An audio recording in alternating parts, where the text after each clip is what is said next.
Something happened this week that is genuinely unbelievable. Donald Trump crossed a line, and this time he didn't get away with it. He put his own name on the Kennedy Center. Yes, really. No announcement, no warning, no approval from Congress. Overnight, gold letters appeared on a historic national memorial, Trump's name front and center. So the obvious question is, can he actually do that? What is the Senate saying? And most importantly, will that name stay there? I'm going to break down the truth because this story isn't just about a sign. It's about testing the limits of presidential power, and the outcome affects every American. Anything here, we tell it straight. If you're not subscribed yet, hit that button now because I'm walking you through every detail of what's really happening. Subscribe, turn on notifications, and let's get into it. Late Thursday evening, everything changed. The Kennedy Center's official website was quietly updated. Suddenly, the name read the Donald J. Trump and John F. Kennedy Memorial Center for the Performing Arts. Trump's name came first, Kennedy second. New signage appeared outside the building. All of it happened in a single night. Fast, coordinated, deliberate. Trump didn't consult Congress. He didn't ask the public. Instead, his hand-picked board voted on it. And shockingly, it passed unanimously because the board is filled with loyalists. No dissent, no resistance. But this is where the plan falls apart. The Kennedy Center wasn't created by a private developer. It was created by Congress. In 1964, just 2 months after JFK's assassination, Congress passed federal law establishing the center and locking in its name. This is public property. It belongs to the American people, not to Trump. So can a president unilaterally rename something Congress created by law? The answer is straightforward. No. Here's how it works. National memorials are protected by federal statute. Any change requires new legislation. And new legislation means 60 votes in the Senate. There is no path for Trump to get that. Democrats are firmly opposed, but even some Republicans are uneasy. Why? Because this sets a dangerous precedent. If one president can slap their name on the Kennedy Center, what stops the next from renaming Reagan National Airport or tagging the Lincoln Memorial? Once that door opens, it doesn't close easily. The Senate made its position clear. This move isn't legal. Congressional approval is required. Trump can install signs, update websites, and put on a show, but none of it carries legal authority. The Kennedy family didn't stay quiet. Maria Shriver, JFK's niece, reacted immediately, posting online, "I can't comprehend this. It's unbelievable. What's next? Is he going to rename the Lincoln Memorial the Trump Lincoln Memorial?" Kerry Kennedy was even more direct. "The moment Trump's term ends, I'm taking that sign down." And she's right.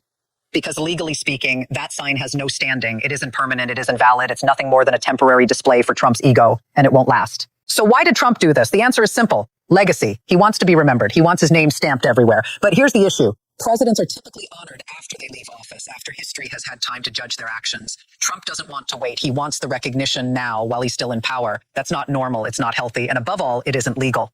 People across Washington, D.C. reacted immediately. One woman told reporters, "I will never step foot in that building as long as his name is on it. My heart is broken. This disrespects Kennedy's memory." And she's absolutely right. The Kennedy Center is more than bricks and glass. It represents JFK's commitment to culture, creativity, and the arts. A president was murdered, and the nation came together to honor him with this memorial. Then Trump comes along and places his own name ahead of Kennedy's. There is nothing right about that, but Trump doesn't see it that way. He focuses on what he wants and he pushes until he gets it, until someone finally stops him. This time, that someone was the Senate. Here's the reality. Trump's move has no legal grounding. None. The Kennedy Center board can hold votes all day long, but without approval from Congress, the name change means nothing. It isn't law. It isn't permanent. It's a visual stunt, a publicity move, not an actual change recognized by the United States government. So what happens now? A few options. Congress could pass legislation explicitly blocking the rename, or they could do nothing and this name hangs in limbo. Not legal, but physically there until someone takes those signs down. And that will probably happen when Trump's term ends. Because the next administration's first move will be removing those signs. I guarantee it. But the real question is this. Why did Trump do it? Just ego? Yes, partly. But there's something deeper. Trump thinks the rules don't apply to him. He thinks, as president, he can do anything. And if we allow this, he'll go further. Tomorrow, he'll change another memorial. Next day, he'll put his name on another building. No limits. That's where the Senate drew the line. They said no. Stop right there. And that moment matters because in a democracy, power is not unlimited. A president is not a king. Congress exists to check the executive. Institutions exist to restrain overreach. The people exist to hold leaders accountable. Trump either doesn't understand that or he simply refuses to accept it. But the Senate's pushback proves something important. The system is still holding, at least for now. Not everything has collapsed yet. Here's another truth that can't be ignored. The Kennedy Center is more than a physical structure. It is a symbol of American democracy itself, of culture, expression, and freedom. These were values JFK believed in deeply, and that's why the nation chose to honor him this way. So what place does Trump have in that legacy? None.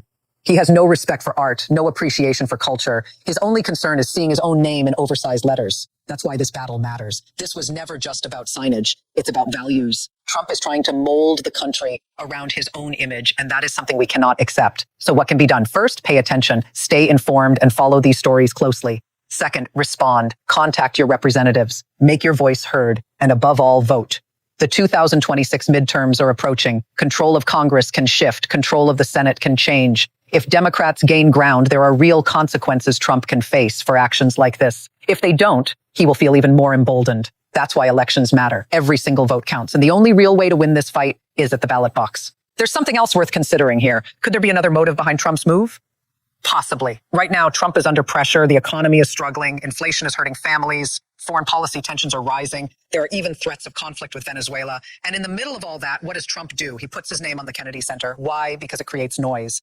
It pulls attention away from real crises. It gives people something else to argue about instead of focusing on the problems that actually affect their lives. And to a degree, it's working, but we can't fall for it. Yes, the Kennedy Center controversy matters, but it can't become a smokescreen. Prices keep going up. Families are barely scraping by. Healthcare costs are crushing people. And instead of addressing any of that, Trump is busy branding national landmarks. That isn't leadership. That's narcissism. And Americans deserve far better than that. So will Trump win this battle? No, the Senate won't allow it. The Kennedy family won't accept it. And the American people won't tolerate it. That sign might hang there for a while, but eventually it will come down because it has no legal standing and because it's wrong. Which brings us to Trump's legacy. He's clearly obsessed with how history will remember him, but remembered as what? A great leader? No. More likely as someone who bent rules, weakened institutions, and put personal ego above the country. Is that the legacy he wants? Maybe it is. Maybe he only cares about appearing powerful in the moment, but history doesn't forget. And when the dust settles, Trump's actions will still be there, unchanged, undeniable, and judged for what they truly were. Let me wrap this story up. Trump put his name on the Kennedy Center. There's no legal basis. The Senate's opposing it. The Kennedy family is opposing it. A large part of the American people are opposing it. But Trump doesn't care because Trump plays by his own rules. And that's dangerous because in democracy, everyone must follow the rules, including the president. Maybe especially the president, because the president must set an example for the people. Trump isn't a model to follow. He's a warning, a living example of how power should not be used. And that's the lesson we need to take from this. The Kennedy Center controversy will eventually be resolved. One way or another, it will end. But the bigger question is, what comes next? What line will Trump cross after this? Which boundary will he test? Which institution will he try to bend or break? And most importantly, will we stop him? Because that's what this is really about. Trump is constantly probing the limits. He's seeing how far he can push before someone pushes back. And if there's no resistance, he'll keep going. This moment doesn't exist in isolation. It fits into a much larger pattern. Trump is reportedly building a $300 million ballroom at the White House. A historic section, the East Wing, has been demolished. Now he's attaching his name to the Kennedy Center. What's the common thread? He's reshaping national institutions around himself, turning public spaces into personal monuments, and that transformation comes with a price. So who's paying for that White House ballroom? Major corporations, Amazon, Apple, Meta, Comcast, not out of generosity, but because they need something. They need favorable regulations, they need approvals, they need access, and Trump provides that access. Private dinners, closed-door meetings, photo opportunities, all inside that ballroom, corporate names engraved into the walls. A polished display of influence trading. Trump presents it as harmless. Private funding, he says. No taxpayer money, he claims. But that's not the full truth. These companies aren't donating out of goodwill. They're purchasing leverage. They're buying policy influence. They're investing in future decisions that benefit them. And the Kennedy Center fight follows the exact same logic. Public institutions repurposed, power centralized, ego elevated, influence sold. Once you see the pattern, it becomes impossible to ignore. What is Trump really doing by putting his name there? He's projecting power. He's sending a message that says, I can bend the rules and no one can stop me. And for a moment, some people believed it. But reality tells a different story. The Senate pushed back. The Kennedy family pushed back. The public pushed back. And now Trump is boxed in. Because while the sign may still be up, it has no legal standing and no legitimacy. So why does Trump behave like this? Why the constant obsession with stamping his name on everything? The answer is psychological. Trump's entire identity is built around branding. Seeing his name everywhere reinforces his sense of dominance and relevance. But the presidency isn't a branding exercise. It's a public trust. It's about service, not self-promotion. Trump either doesn't grasp that distinction or refuses to accept it. And the result is disorder, crisis, layered on top of confusion. Look at how the media has handled this. Some outlets covered it aggressively, as they should, because this is a serious story, but others barely mentioned it. Why? Fear of retaliation, fear of losing access, fear of being shut out. And that's exactly why independent media matters. Media that isn't intimidated, media that doesn't flinch, media that tells the truth even when it's uncomfortable. That's what Kimmel in Focus is about, and why this channel exists. Trump put his name on the Kennedy Center, and earlier this week, the board met behind closed doors. The vote passed unanimously, but there was one voice they didn't want heard. Congresswoman Joyce Beatty attempted to speak. She tried to object, and what did they do? They muted her. They cut her microphone. A sitting member of Congress silenced during a discussion about a national memorial. Is that democracy? Of course not. But in Trump's world, this is normal. Silence criticism, cover opposition, move on. But Joyce Beatty didn't stay silent. After the meeting, she spoke to the press. They muted me. They didn't let me speak, but I'm speaking anyway, she said. And she's right, because in democracy, everyone must have a voice, especially elected representatives. But Trump doesn't care. Trump only wants to hear himself. That's why this story matters. Not just because of a name on a wall, but because of what happens when power pushes its limits, and whether the system still knows how to say no. The Kennedy Center will keep Kennedy's name, not Trump's, because Kennedy built things. Trump only tears them down. Kennedy inspired. Trump only divides. And history knows the difference. Thanks for watching, everyone. Stay healthy, and remember, truth matters, values matter, and democracy is all of our responsibility.